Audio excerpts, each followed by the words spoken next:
Bonjour.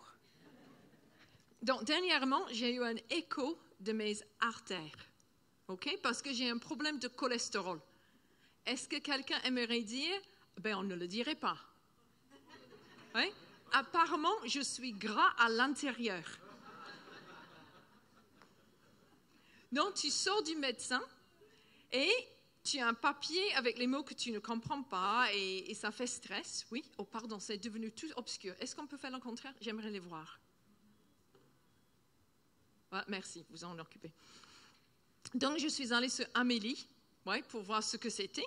Donc, un écho-doppler artériel, cervical et membre inférieur, ce qui était écrit sur mon bout de papier, permet de visualiser ce qui se passe dans une artère qui est proche aux surfaces et puis de généraliser ce qui se passe dans les autres. C'est utile parce que c'est indolore. Oh, là, ça allait mieux déjà. Hein? Inoffensif, tant mieux, mais potentiellement révèle quelque chose d'important. Donc, je voudrais commencer avec cet exemple ce matin, l'idée de prendre quelque chose, des informations qui sont sur la surface pour comprendre ce qui est à l'intérieur et de découvrir ce qui est potentiellement caché. Donc, Jésus parle de l'argent beaucoup dans les évangiles, mais vraiment beaucoup. C'est dit que c'est le sujet dont il parle le plus. Et je ne sais pas si on calcule en chiffres, paraboles, enseignements explicites, etc. C'est vrai, il n'y a pas un sujet dont il parle plus. Il y a le trésor caché qui a été déjà cité ce matin. Il y a la parabole de le vigneron et des sous-ouvriers avec l'idée du salaire que ceux qui viennent en dernier reçoivent, etc. Beaucoup d'injustice autour du salaire. Il y a la parabole des talents. Et bon, talent, on le comprend comme si on sait bien chanter, danser, mais non, c'était une pièce d'argent, c'est de l'argent. Et il y a des enseignements directs, dont je cite Matthieu 6, et j'espère que, j'aime ça, quand tu regardes derrière, et c'est le bon. Eh bien oui, même mieux, voilà. Donc, je cite que ça se dit lorsque tu donnes, lorsque, pas si, on est d'accord? Lorsque tu donnes. J'arrête là, c'est bon ou pas? Parce que ça va être un peu désagréable parfois, ce que je dis ce matin. OK? Lorsque tu donnes quelque chose aux pauvres, ne le clarions pas partout. Ce sont des hypocrites qui agissent dans les synagogues et dans les rues pour les gens qui chantent le louange. Vraiment, je vous l'assure, leur récompense, ils l'ont d'or et déjà reçue. Mais toi, quand tu donnes quelque chose aux pauvres, que ta main gauche ne sait pas ce que fait ta main droite, que ton aumône se fasse en secret, et ton Père, qui voit dans le secret, te le rendra. Je veux qu'on commence en sachant que Jésus donnait aux pauvres. Celui qui n'avait pas de lit à se coucher, qui vivait en promenant dans les villages, qui vivait de l'hospitalité qui lui a été donnée, il donnait systématiquement aux pauvres. Je le sais parce que la veille de sa crucifixion, quand il a dit à Judas « fais ce qui est nécessaire », et il se levait, il est sorti, les autres disciples ont cru qu'il est parti pour donner aux pauvres. C'était l'explication la plus logique de la geste de Judas, parce que c'était si habituel que Judas partait donner aux pauvres. Donc nous savons que Jésus le pratiquait parce qu'il était un juif pieux, religieux du 1er siècle. Mais dans l'enseignement de Jésus, l'argent est quelque chose visible, du surface, qui montre les vérités cachées de nos vies. Parce qu'en Luc 12, il dit « Car là où est votre trésor, là aussi sera votre cœur. » Il nous dit de regarder, d'être sensible à là où nous investissons, parce que c'est là, même si on ne le sait pas explicitement, c'est en regardant cet investissement que nous allons nous connaître nous-mêmes. Si nous regardons toute la version en Matthieu 6, nous voyons que c'est un vocabulaire d'investissement, investissement financier. Donc, mon téléphone fait signe, je crois que c'est un lundi matin. Tous les lundis matins, ça fait un petit bip et je puisse consulter un bilan d'utilisation de mon téléphone. Oui, vous avez ça. Ben, ça doit être quelque chose qui est automatique parce que je n'ai jamais demandé qui me fait ça. Oui. Et ça me dit, vous avez utilisé votre téléphone 1h30 plus ou moins, ou voilà. Et j'imagine, je ne l'ai jamais fait, que si je pars plus loin, je peux demander et je peux voir, vous avez passé autant de temps sur WhatsApp, vous avez passé, oui, c'est comme ça marche, oui, voilà. Et ça peut être utile. Donc, selon les enseignements de Jésus, faites vos comptes ce mois-ci, oui, si vous avez été comme nous sur les impôts, les déclarations des impôts, oui. Regardez vos comptes annuels et vous allez voir vos cœurs. Vous allez voir vos priorités. Et peut-être ça révèle quelque chose qui est présentement caché à vos yeux. Donc, quand je suis partie pour mon écho, j'ai anticipé, mais je me suis dit, mais s'il trouve quelque chose. Bon, ça commence avec les artères sur la surface. Il y en a qui sont cachés. Il y en a qui sont très importants. S'ils trouvent quelque chose, ça va faire quoi? Donc, je suis partie, je n'étais pas contente. Je n'étais pas contente d'y aller. Hein? Quand tu as le mot cardio sur le papier, sur ton rendez-vous, ce n'est pas joyeux. Hein? Et quand j'ai descendu du lit d'examen et j'entends le mot « normal » dans mes oreilles, parce qu'il n'a rien trouvé de méchant. Hurrah! Merci Dieu. Mais s'il y avait quelque chose, il fallait agir. Ouais? Il fallait agir, soit pour mitiger, soit pour guérir, mais il fallait agir. Et là, si vous allez regarder vos comptes, vous allez peut-être avoir besoin de changer, de mitiger, d'être guéri, mais de changer. Ça ne sert à rien d'aller au écho et dire, il semble que le gras à l'intérieur, ça se cumule dans les artères. Allez hop, continuez ainsi. Je dois écrire les bulletins pour les élèves. Oui, continuez ainsi. Non, mais non, continuez ainsi, bientôt mort. Donc non. S'ils m'ont dit quelque chose, je devais confronter l'idée de changer. Sinon, j'ai gaspillé l'argent et j'ai gaspillé le temps du médecin. Si on ne va pas écouter les résultats, mais il ne faut pas y aller. Nous, les anglophones, on dit « time is money ». Nous utilisons, vite cours d'anglais, gratuit, nous utilisons les mêmes verbes pour dépenser de l'argent et passer du temps. Oui, spend. Oui, passer du temps, spend time, dépenser de l'argent, spend money. C'est le même verbe. En français, vous pouvez gaspiller votre argent et vous pouvez gaspiller votre temps. Voilà.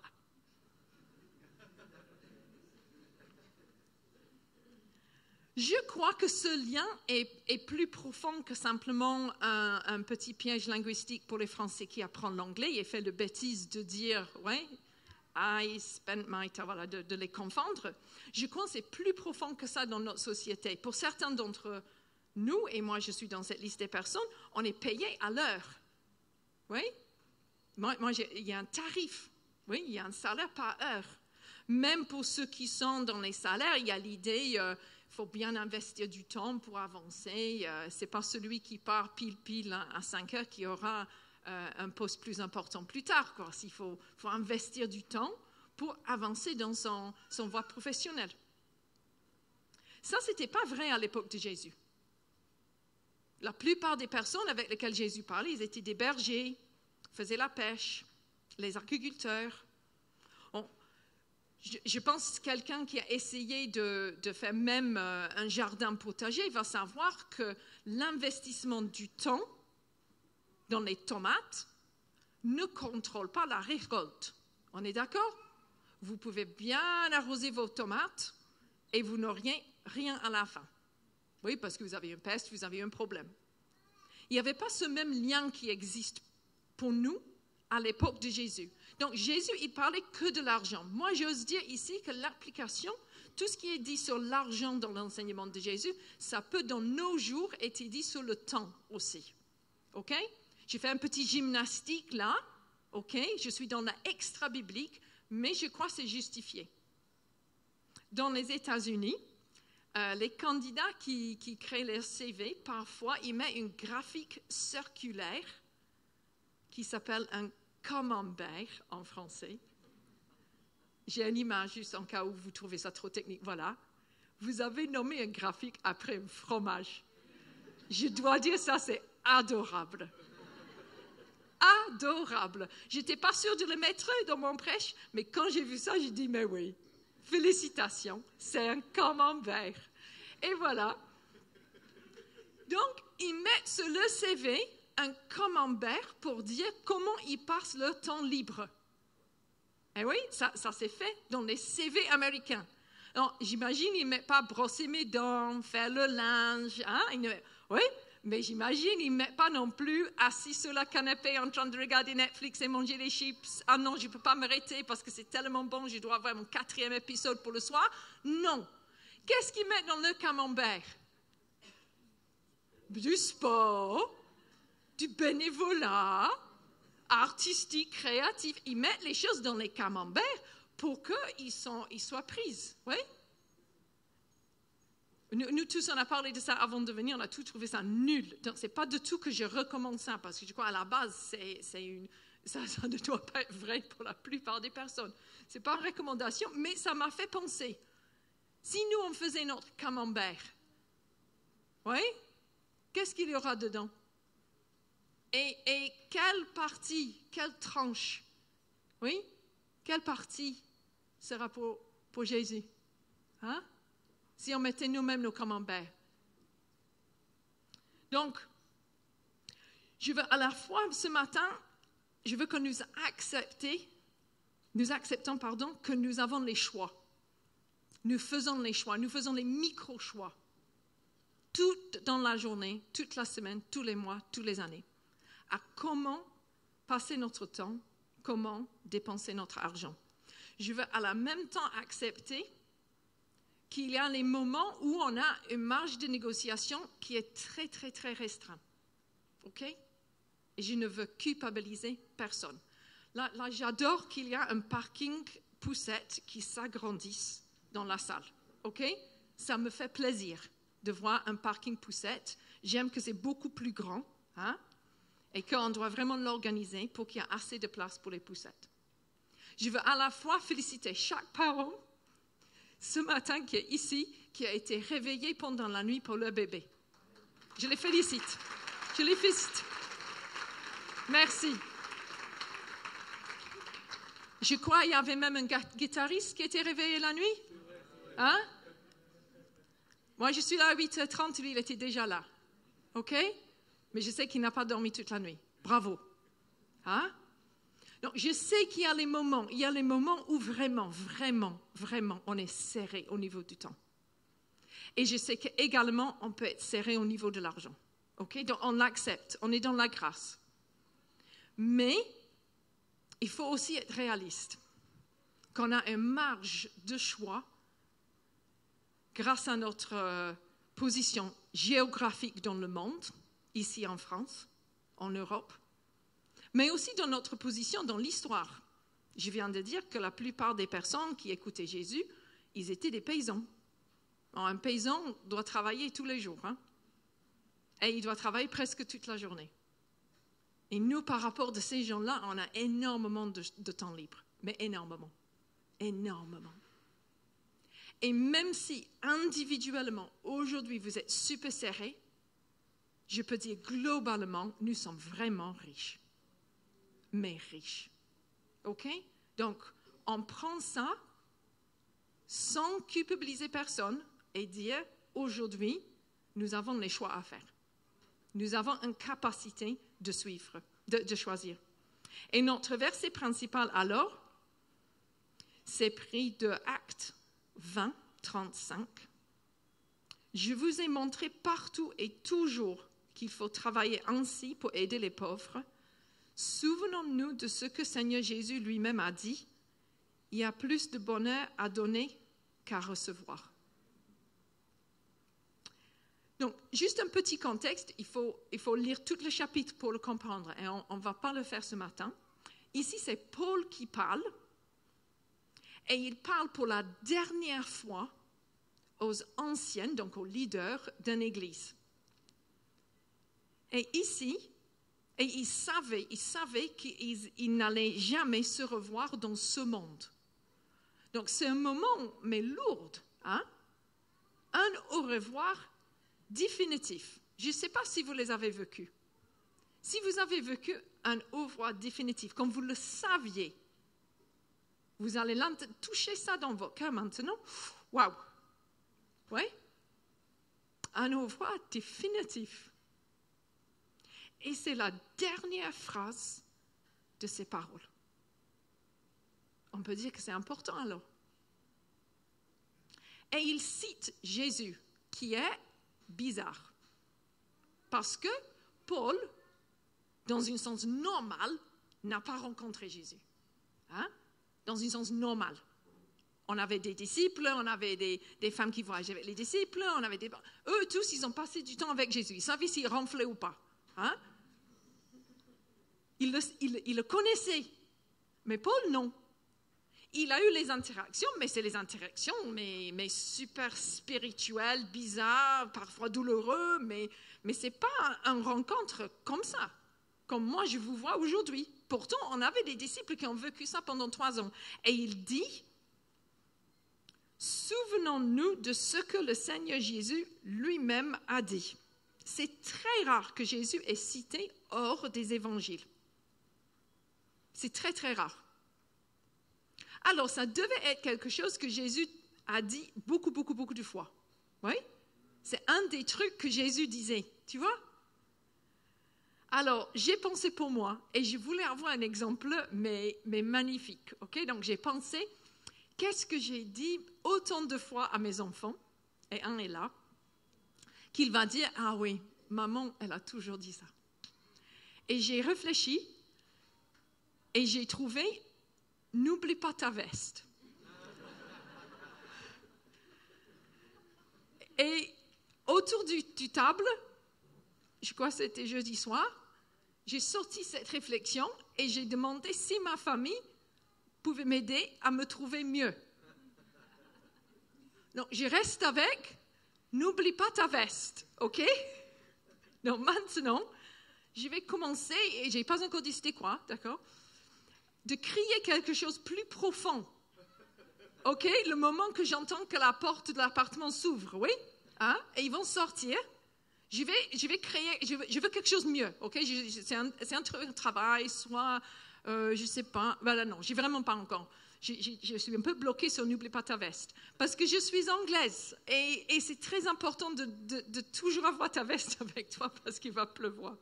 Mais moi, je veux, après ma mort, qu'il y a quelque chose de mieux que ça qui est retenu. OK? Donc, comme il vient de dire que mes artères, ça va, je compte que j'aurai suffisamment d'années, oui, d'enlever oublie pas ta veste et le remplacer avec quelque chose de plus profond, ok?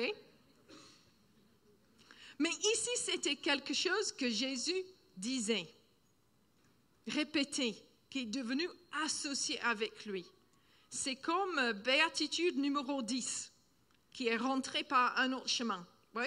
Qui n'a pas été mis en Matthieu 5, mais toujours là, ok? Et ça rejoint tous les autres béatitudes parce que c'est complètement contre-courant. Hein? C'est contre notre nature et c'est contre notre société. Oui? Tous les pubs que tu reçois sur ton téléphone, sur ton Instagram, dans ta boîte mail, proposent les réductions, les cadeaux, les offres. Dans la logique que moi je donne moins pour recevoir plus. Oui? Moi, j'ai l'application Lidl. Oui? Et tu as des trucs gratuits. Pas gratuit, parce qu'il faut que tu achètes des trucs avant. Hein, mais bon, voilà, tu vois, je suis brainwashing, hein, voilà. Mais le plaisir que j'ai de rentrer avec des bananes gratuites de Lidl, je ne peux pas te dire. Hein? Demandez la famille après. Ils disent, ah merde, je suis devenue avec des trucs, pudding, chocolat, gratuits, mais gratuits. Et ça marche sur nous, à l'intérieur. Oui, parce que nous, on veut quelque chose pour rien. Oui? Nous sommes faits comme ça. Et la société autour de nous le nourrit, le nourrit, le nourrit. Et ici, Jésus, via Paul, Jésus nous donne un principe du monde spirituel. C'est un principe du royaume de Dieu. Ce principe décrit la réalité. La réalité est qu'il y a plus de bonheur qu'à donner qu'à recevoir. Et désolé, peu importe ce que vous pensez, c'est vrai. Ça marche comme ça. C'est une loi, c'est un principe. Ce n'est pas une discussion, ce n'est pas une promesse non plus, c'est un principe. Et il y a les principes qui existent qu'on ne voit pas. Galiléo, dans le XVIe siècle, a dit que tout objet tombe à la même vitesse. Peu importe si c'est lourd ou si c'est léger. Il a dit qu'une plume tombe à la même vitesse qu'un marteau. Et tout le monde me dit, mais non. C'est bête, si je laisse tomber quelque chose de léger, ça va aller plus doucement que quelque chose de lourd. Alors, des centaines d'années plus tard, sur la Lune, ils ont pu faire l'expérience avec un plume et un marteau sans le frottement de l'air, et les deux sont arrivés, sur la surface de la Lune à exactement le même temps. Parce que c'est une loi, et ça ne demande pas votre avis d'être vrai. Et que ça semble peu probable n'est pas important non plus, parce que c'est une loi. Et ici, Jésus nous donne une vérité. Il y a un autre truc que peut-être vous allez accepter un peu plus facilement.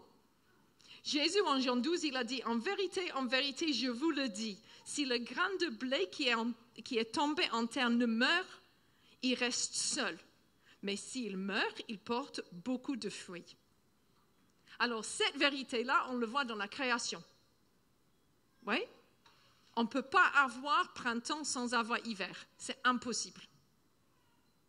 Si la semence n'est pas enterrée et semble mourir, tu n'auras jamais une plante. C'est impossible. On le vit dans la vie de Jésus. On le voit. C'était par sa mort que nous avons de la vie. C'est enseigné partout dans le Nouveau Testament. Mais c'est contre l'impulsion de la nature humaine. Qui va dire qu'il faut passer par la mort pour arriver à la vie, si ce n'est pas nous? Si ce n'est pas par la révélation du Saint-Esprit, ça n'a pas de sens. Donc, ce verset, plus de bonheur qu'à donner qu'à recevoir.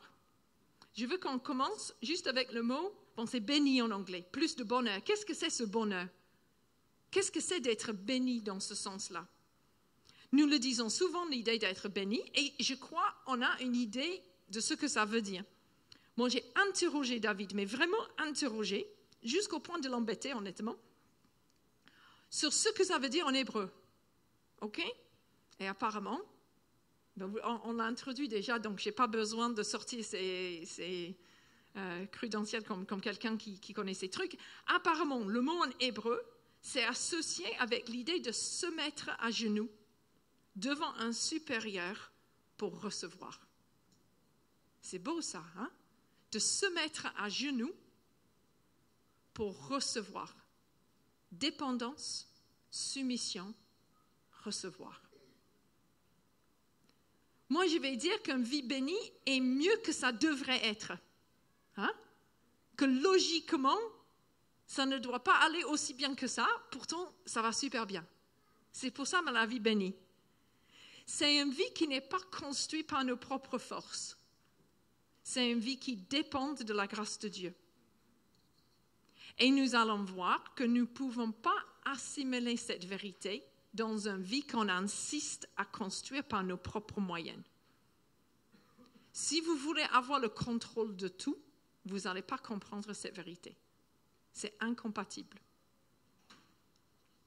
Je veux qu'on regarde ensemble un cadeau qui a été offert dans les évangiles pour comprendre ce que c'est de donner. Nous allons lire dans la version en Matthieu, mais c'est quelque chose qui est raconté dans tous les quatre. Jésus se trouvait à Béthanie, dans la maison de Simon, le lépreux. Une femme s'approcha de lui, tenant un flacon d'albâtre rempli d'un parfum de myrrhe de grande valeur. Pendant que Jésus était à table, elle répandit ce parfum sur sa tête. En voyant cela, les disciples s'indignèrent en dirent « Pourquoi un tel gaspillage ? On aurait pu vendre ce parfum pour un bon prix et donner l'argent aux pauvres. » Mais se rendant compte de cela, Jésus leur dit « Pourquoi faites-vous de la peine à cette femme ? Ce qu'elle vient d'accomplir pour moi est vraiment une belle action. Des pauvres, vous en aurez toujours autour de vous, mais moi, vous ne m'auriez pas toujours avec vous. Si elle a répandu cette myrrhe sur moi, c'est pour préparer mon enterrement. Vraiment, je vous l'assure, dans le monde entier, partout où cette bonne nouvelle qui est l'Évangile sera annoncée, on racontera aussi en souvenir d'elle ce qu'elle vient de faire. » En Jean 12, où on trouve le passage en parallèle, c'est précisé que c'est Marie, la sœur de Lazare et Marthe, qui fait ce geste. C'est très important que nous comprenions qu'elle a fait ce geste devant sa fratrie, qu'ils étaient là, et qu'en principe, ils étaient d'accord, sinon ils auraient pu dire non. Parce que ce parfum était de grande valeur. Dans certaines traductions de la Bible, ça dit c'est le salaire de toute une année. Et donc, c'était quelque chose, ce geste aurait avoir un impact long terme sur les finances de cette famille. Ça changeait radicalement l'avenir de Marie, qui l'a fait, de Marthe et de Lazare. En effet, c'est possible que cet argent était sa dot, que c'était l'argent mis à part pour elle pour qu'elle puisse se marier. Même si ce n'est pas ça, d'avoir ces parfums, ils étaient quelque chose que tu pourrais revendre. Ce n'était pas un article de consommation. C'était quelque chose dans lequel on mettait nos richesses. C'est comme si elle est venue et versé un livre d'épargne sur le pied de Jésus. C'est ça le geste. Ce n'est pas un peu de parfum. C'était son avenir qui était versé sur la tête de Jésus. Ce qui me frappait même ce matin en pensant à ça, dans l'histoire, dans la position de cette action, c'est entre la mort et la résurrection de Lazare et la mort de Jésus. C'est entre les deux. Donc Lazare est là, il observe Jésus il ne comprend pas ce qu'ils sont en train de faire. Mais Marie a déjà fait ce geste de verser du parfum sur quelqu'un pour la mort, pour son frère. De prendre ce parfum et de le casser et de le mettre sur le corps de quelqu'un, elle avait fait ce geste il y a quelques mois. Et c'était pour son frère. Et il était mort. Ça devait être un geste extrêmement coûteux pour elle. Mais très, très, très cher, très difficile à revivre. C'est Lazare, le ressuscité, qui regarde Jésus qui se prépare à mourir. Et Jésus a dit qu'on en parlera dans le monde entier de cette donne.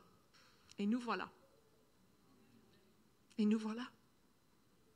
2000 ans plus tard, on parle toujours de cette femme. On ne sait pas si elle s'est mariée, on ne sait pas quel était l'impact sur leur vie familiale, mais je peux vous dire que l'impact sur l'Église, c'est immense. Parce que nous en parlons aujourd'hui. Et nous ne sommes pas les seuls. L'acte de donner est extrêmement puissant. L'acte de donner est un acte spirituel, même si ça concerne que de l'argent. Et donner au bon moment sur l'inspiration du Saint-Esprit a un impact profond. Les disciples ne comprenaient pas que Jésus était sur le chemin de mourir sur la croix. Ils ne l'ont pas compris. C'était impossible pour eux. Jusqu'au dernier moment, ils essayaient de l'empêcher, de le convaincre de ne pas le faire. Ils le refusaient. C'était impensable. Combien Jésus a dû se sentir seul. Mais seul. Personne ne comprenait ce qu'il confrontait. Et cette femme est venue, j'imagine elle-même sans le comprendre, pour lui rassurer. Oui, tu es sur le chemin. Oui, ton Père céleste est avec toi. Il a dit qu'elle l'a préparé. C'est pour me préparer mon enterrement. Elle a accompagné Jésus quand personne comprenait ce qu'il vivrait. Là, c'est un impact profond. Mais vous savez, c'était que de l'argent. Hein? Ça, c'était que de l'argent qui a fait ça. Nous avons un privilège de travailler en lien avec l'Église au Burkina. Nous avons vécu au Burkina Faso en Afrique de l'Ouest pendant des longues années. Et c'est dans le contexte actuel, nous travaillons avec une Église qui est en grande souffrance. Ce n'était pas le cas quand nous étions là. Ils étaient dans une réveil, et là, ils sont dans une période de souffrance et réveil. Burkina Faso, c'est le pays le plus impacté par le terrorisme dans le monde entier, selon un reportage qui est fait l'année dernière. Et la violence a un caractère islamiste, et donc les églises, et surtout les pasteurs, passent un temps très, très difficile. Nous connaissons un pasteur qui s'appelle Daniel, et avec sa femme, ils ont été attaqués dans leur maison. Les djihadistes ont tué quelqu'un, leur visiteur, devant eux, et ils ont fui. Ils se sont réfugiés plus au sud, et peut-être 6 mois plus tard, cette ville-là a été également attaquée, 3 fois de suite, avec une 3e fois. Si on vous trouve ici la prochaine fois, on va vous tuer. Donc, ils ont fui pour une 2e fois. Ils sont partis vers la capitale. Et notre ami, Adama, c'est notre partenaire, c'est un très, très cher ami à nous, a su qu'il a reçu du Seigneur d'aller les chercher. Et quand je dis chercher, je veux dire littéralement les chercher. On ne savait pas où ils étaient. Et il les a trouvés, et ils étaient assis au pied d'un arbre. Et ils n'avaient plus rien, les moyens de vivre. Et avant de partir, il nous a expliqué, nous on a trouvé un donateur en Angleterre qui était prêt à aider cette famille, donc il est parti avec une enveloppe, et je veux dire littéralement une enveloppe avec l'argent dedans. Et il les a trouvés, il a travaillé avec eux pour trouver un logement, il a acheté ce qui est nécessaire pour la vie, y inclut de la nourriture.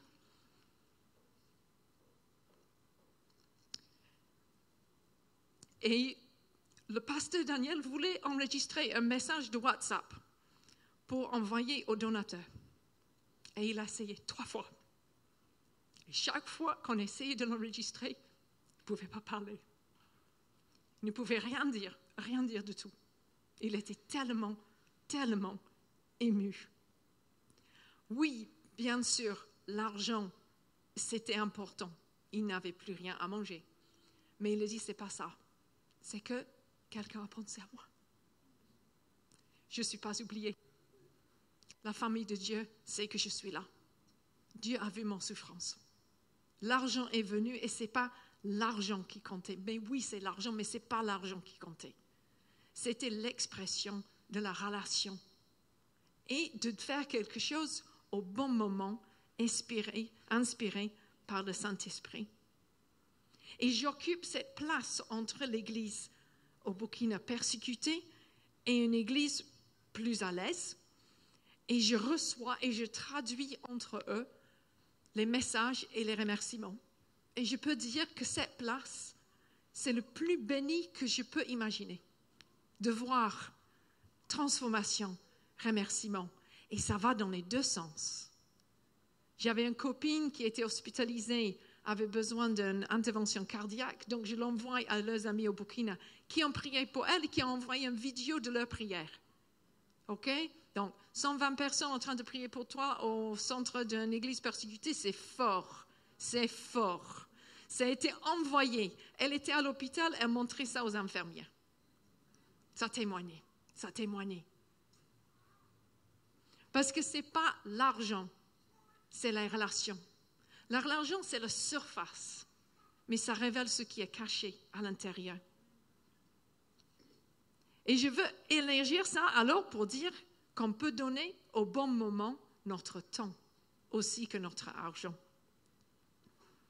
Quand je suis arrivée à Clay, littéralement arrivée à Clay, c'est-à-dire je me suis garée devant, j'ai vu Epso et j'étais absolument ravie parce que partout où j'habite, je fais quelque chose où je me mets en relation avec les personnes locales qui sont en difficulté.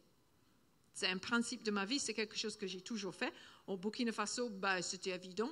En Afrique du Nord, peut-être plus facile. Ici en France, c'est plus difficile de trouver quelque chose. Et c'est comme si c'était déjà fait. Voilà.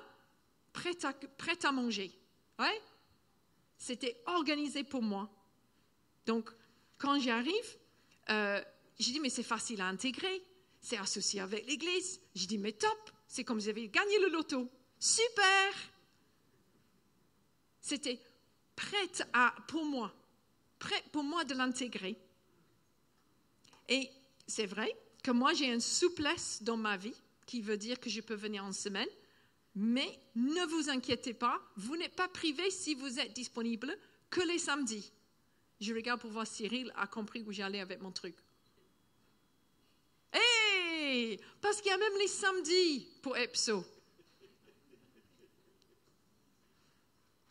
Parce que notre temps peut être également un don. Les 3/4 d'heure, c'est écrit en tout petit, mais celui de droite, les créneaux de... C'est 3 à 4 heures ou 3/4 d'heure? Altaïr? 45 minutes ou 3 heures et 4 heures? 3 heures. Oh ben voilà, pardon, j'ai cru qu'il pouvait venir pour 45 minutes. Ah non, c'est plus que ça. Dommage. Allez hop, 3 heures. C'est pas du... J'allais transformer ça un peu. C'est pas possible, mais 3 heures, c'est pas énorme. Regardez, pensez à votre camembert et mettez les 3 heures de Epso dans le mois de juin. D'accord? Notre temps peut être également un cadeau. Un cadeau donné pour encourager les autres. Un cadeau pour rendre service. Mais si je mets ces choses devant vous, c'est pas du tout que je veux supplier. Hein? Quand on prend les dîmes et les offrandes, c'est fait exprès, c'est pas oublié. Ça va être à la fin. Les offrandes peuvent être pour le Burkina. OK? Je peux les envoyer pour le pasteur. Je peux aller mieux que ça. Vous savez que ce Orange Transfert, c'est possible d'envoyer l'argent direct, téléphone à téléphone. Oui? Je peux vous donner les numéros. Je peux vous montrer en vidéo 4 pasteurs qui ont besoin aujourd'hui. Mais aujourd'hui. Dont j'ai confiance. Que je connais. Et vous pouvez mettre sur votre téléphone et vous pouvez l'envoyer. Vous pouvez l'ajouter aussi un message sur WhatsApp. Vous pouvez prier pour eux. Vous pouvez partager vos besoins de prière. Et je vous garantis, ils vont prier pour vous. Si je mets ça devant vous, croyez-moi, je ne suis pas en train de supplier. Hein? Je vous donne la possibilité de participer dans une vie bénie avec moi. Oui? Si on vous invite de faire quelque chose à Epso, c'est pour vous donner l'occasion, la possibilité de participer dans la bénédiction qui est d'être dans l'équipe de Epso. Si vous ne voulez pas le faire, ne le faites pas. Toujours, quand on prie avec les pasteurs au Burkina, ils vont dire, si c'est pas grave, si c'est pas eux, ça sera quelqu'un d'autre parce que c'est Dieu qui pourvoit. On n'a pas peur, j'ai pas peur. Je peux rentrer avec les 4 pasteurs et personne ici a reçu que c'est pour eux. Il n'y a aucun problème. Quelqu'un va m'envoyer un mail demain. Hein? Il y aura quelqu'un sur un autre pays, dans une autre ville, qui n'a jamais entendu cette prêche, qui va dire, je crois que le Seigneur m'a parlé. J'ai pas peur. Je ne suis pas en train de vous supplier. Au contraire, je vous propose que vous rentrez dans une vie bénie. En 2 Corinthiens, c'est dit que chacun donne ce qu'il aurait décidé en son cœur, sans regret, ni contrainte, car Dieu aime celui qui donne avec joie. Donc c'est une porte qui est ouverte. Et je veux que ça transforme votre pensée. On n'est pas en train de faire, si les corbeilles sont là, ce n'est pas avec supplication, c'est une possibilité.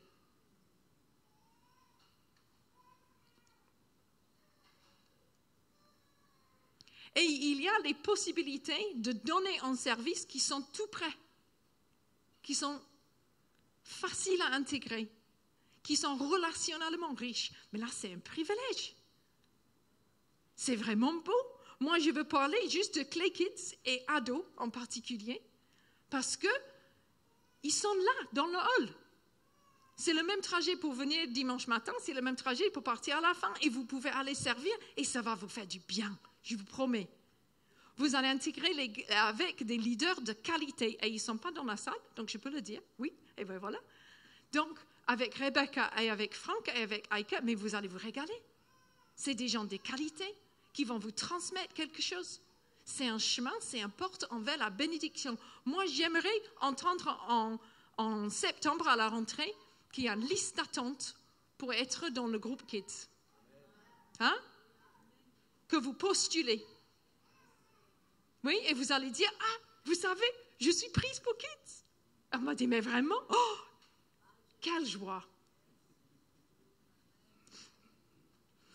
Notre ami Adama m'a raconté une histoire, un témoignage qui m'a énormément touchée. Il y avait dans le village une femme musulmane qui était malade. Elle est partie au petit dispensaire clinique qu'il y a dans le village. Elle a dépensé tout son argent. Elle était toujours malade. Elle n'était pas guérie par ses soins. Et donc, elle est venue à l'église. Elle est venue à l'église pour dire, est-ce que le pasteur était d'accord de prier pour elle, pour la guérison? Donc, il a accepté et il a prié pour elle. Elle était guérie. Et donc, elle est revenue le lendemain. Donc, dans le culture là où nous étions au Burkina, vous recevez quelque chose aujourd'hui, vous revenez le lendemain. Et vous dites merci pour hier. Okay? Si vous êtes très reconnaissant, vous venez une troisième fois pour dire merci pour avant-hier. OK? Donc, elle est venue pour dire merci pour hier. Elle a dit, je veux acheter des produits d'entretien pour nettoyer l'église, pour dire merci. Oui, et il a dit non. La prière est gratuite. C'est la grâce de Dieu. Non, vous ne pouvez pas. Elle a insisté. Mais s'il vous plaît, je veux le faire. Elle a insisté, jusqu'au point, il a dit, mais il était gêné. Donc finalement, il a dit non. Pardon, il a dit oui. Il a dit oui. Et le jour, elle est venue nettoyer l'église avec les femmes de l'église. Oui, c'est il y a 2 ans. Elle vient régulièrement pour nettoyer l'église. Régulièrement. Parce qu'elle est reconnaissante. Elle comprend qu'il a guéri. Et elle a été que guérie. On est d'accord? Moi, je suis sauvée. Hein? Si elle est reconnaissante, vous voulez le compléter? Ben oui. Et moi, je dois être super reconnaissante quand même. Ça m'a touchée, ça m'a vraiment, vraiment touchée. Et nous, on est tous invités à nettoyer l'église dans un planning, mais faites-le avec joie et enthousiasme. Venez donner à Franck un coup de main, peut-être s'il le veut, avec la tondeuse. Sinon, il y a tout un groupe de personnes qui s'investissent dans le bâtiment. Nous avons le privilège d'avoir un bâtiment qui appartient à l'église, oui, dans lequel vous avez le droit légalement de mettre le mot « église » devant. Vous pouvez même mettre une pancarte à l'entrée de la zone industrielle pour dire que c'est ici. Vous vous rendez compte de votre privilège? Quel privilège que nous avons! Ça doit être un palais, parce qu'on a le privilège d'avoir une église physique, une église locale, physique, ouverte, légale, publique. Merci Seigneur. Et quand on lit ce verset en 2 Corinthiens qui nous dit comment de donner, on prend une partie, mais si on regarde tous les versets, rappelez-vous, sémence parcimonieuse, maigre récolte. Sémence généreuse, moisson abondante. Que chacun donne ce qu'il aura décidé en son cœur, sans regret ni contrainte, car Dieu aime celui qui donne avec joie. Mais lisez la suite. il a aussi le pouvoir de vous combler de toutes sortes de bienfaits. Ainsi, vous auriez en tout temps, en toutes choses, tout ce dont vous avez besoin. Et il vous en restera encore de superflu pour toutes choses de bonnes œuvres bonnes. On est dans un cercle positif. On donne, on reçoit, donc on donne plus, donc on reçoit plus. C'est un cercle positif de générosité. Nous avons déjà reçu énormément de lui. On est dans une position d'être capable de s'aimer alors généreusement. Quand Jésus parlait, il y a une bénédiction, il y a les bénédictions et aussi les malédictions. Oui? Et Jésus en parle parce qu'il critique les spécialistes de la loi sur quelque chose de très particulier. Vous vous acquittez la dîme sur la menthe, l'anis et cumin, mais vous laissez de côté ce qu'il y a de plus important dans la loi, c'est-à-dire la justice, la compassion et la fidélité. Alors, est-ce que vous savez qu'il y a un jardin ici? Ah ben, il y a un jardin derrière, au fond, et il y a les barques devant EPSO. Ça fait partie des projets tenus par EPSO. Donc, ce matin, j'ai même, voilà, des herbes fraîches cueillies à Église Clé pour vous montrer, hein, pas mal.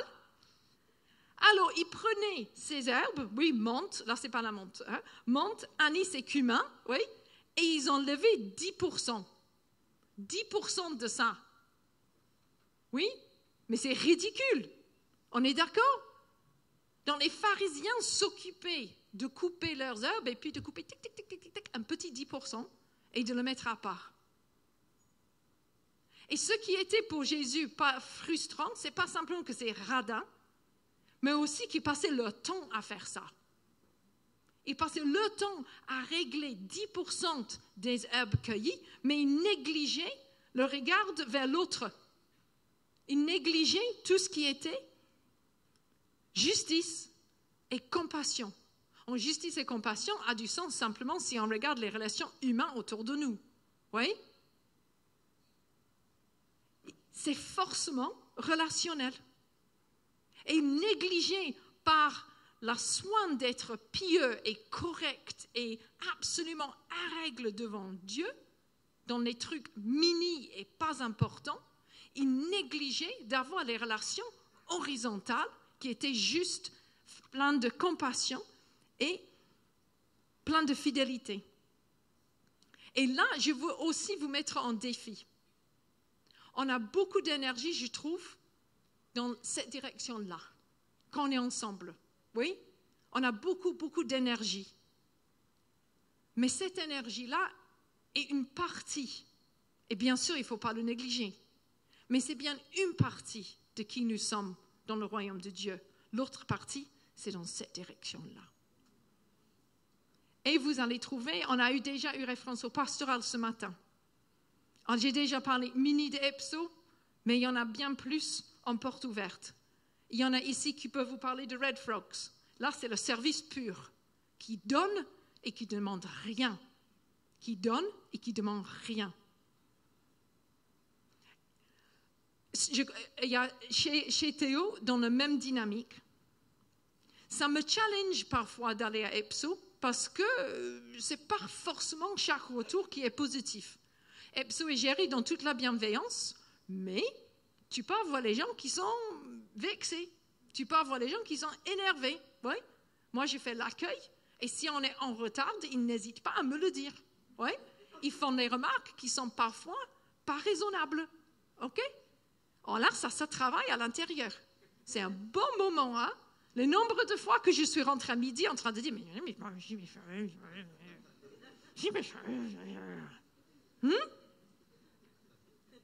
et finalement, si ça ne va pas te faire mal, tu le sors devant Dieu. Hein? Et tu dis, Seigneur, ce parole n'était pas très juste. Oh, OK. Alors, c'est le moment pour moi de grandir. Hein? C'est le moment pour moi de grandir. Vous faites quelque chose qui teste votre patience, c'est le moment de grandir. Cette relation-là nous change par la grâce. Cette relation-là nous change en étant aiguisés contre les autres. Hein? Il y a un peu plus de frottement. Hein? Ça fait un peu plus de bruit. Ça fait un peu plus de chaleur, hein? Dans ce sens-là. Mais sans celui-là, nous ne serons jamais transformés et conformés à notre Seigneur Jésus. Jamais. Il y a des moments à grandir à l'intérieur, de chercher d'être un peu plus comme Jésus.